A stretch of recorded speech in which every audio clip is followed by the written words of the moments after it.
গ্রামে রমেশ নামে একজন লোক ছিল। তার একটা মুরগি ছিল, কিন্তু মুরগিটা একটু আলাদা। সে খুবই বুদ্ধিমান ছিল। একদিন রমেশ দেখল মুরগিটা প্রতিদিন ডিম পাড়ছে।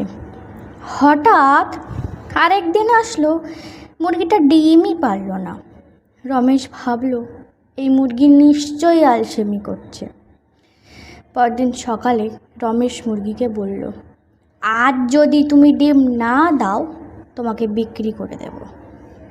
মুরগি কিচ্ছু বলল না। পরদিন রমেশ দেখল একটা না দুটো ডিম দিয়েছে। রমেশ খুশি হয়ে বলল, ও, ভয় দেখালে কাজ হয়। তৃতীয় দিন সে আবার বলল, আজ 3টে ডিম চাই আমার। কিন্তু এবার অন্য ঘটনা ঘটল।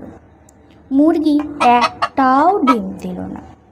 রমেশ রেগে গিয়ে চিৎকার করল, এটা কি হচ্ছে?